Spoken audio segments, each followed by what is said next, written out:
time, and we were going to. Harold had got a cottage. So what age did you meet Uncle Harold? Well, I probably was 19. So you were working as a pharmacist? Yes. And how did you meet Tim? He was friendly with somebody called Bernard Ryan. They were all keen cyclists. So then he said to Bernard Ryan, could he go into, because he was very retiring, wasn't he, Harold, really? He said, would he go in and say that he knew somebody who'd like to take me to the pictures? So Was he working in Stockport? Sorry. Harold then was... Sorry, in New Mills? No, Harold wasn't working in New Mills. He was working He just happened to come into your pharmacy? Well, he thought he'd come in, or he'd be in, and he'd see me. And he sort of thought I was the bee's knees, which is not what all my friends thought, but anyway. But he was then in the RAF. So he had his RAF uniform on sometime, which would be lovely. And then, of course, he was demobbed. And then I must have said no and didn't bother with him. And then he came again in the shop and said, did I like such and such a thing? And I said, oh, yes, I do. And he said, I've seen you, he said. I see you a lot, he said. I see you on your bicycle, which I always was on my bicycle. He said, and I've watched you for a long time. So then he said, could he take me to the cinema? And he came with his demob suit on, which when they came out, everybody had a demob suit. Was that like a military suit or? Yes, it was. It was more of a civilian suit. Yes, so it was just people who'd been in the army or the air force or the navy who had to be conscripted, not people who left on their own volition.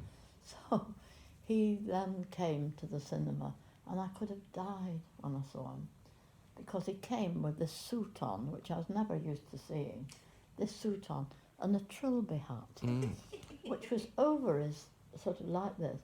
I thought, oh my dear. So we get into the ninepennies or something in the cinema, and he takes his hat off, of course, and left on his head is a roll of paper, which he'd put under the... To make it fit. So I thought, oh, can I say you have got a roll of paper on your head? Anyway, I didn't, and he walked me home to here.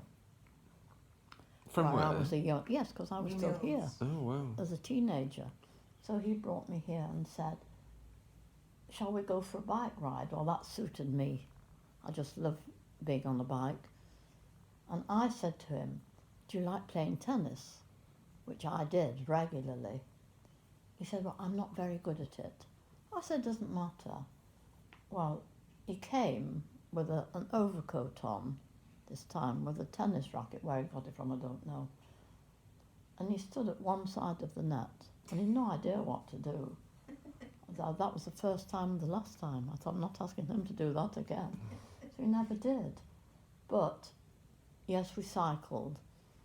And then when he asked me to be engaged to him, and could he ask my father? And my father said, what are you doing? And he said, we're going cycling, he said. We're going on a youth hosteling holiday. We're going to train to Bristol, he said, and then we're going down to Land's End and going inland a bit into Dorset, then coming back up through, now where was it? It was Dartmoor. And back to Bristol and the train back. So my father said, where are you staying? So he said, oh, we're booked in the youth hostels, which he had. And I was in a youth hostel with about 20 girls, and he was in a youth hostel. It was all segregated. So there was nowhere near. So that was when we were engaged.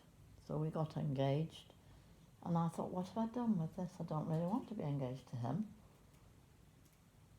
And we'd gone over Dartmoor on these bikes, and some of the men were in the fields. And of course then when you'd be... The prisoners? Prisoners, yeah. So they were in the field, and as they stopped the working, and as we went over these roads, they would wolf whistle. Harold got so mad. He was so angry about it. Ridiculous, he said. I'll ring to the authorities. No, right. And I was Should have waved delighted. back. I was just delighted. Hello. You know, You knew they were prisoners, did you, at the time? of course. I knew where I was. Yes, of course. But, yes. So he was very... And then, so at this time, where did you get married quite soon after that? Yes. And what did Uncle Harold Well, come to live then- here then? Well, then, what was happening here was that Tetzel, who had cancer as well, needed looking after. So who's going to look after her? But this is what I was saying to you. Harold had hired this house. We were renting it at Whaley Lane. A lovely little house. And Uncle Law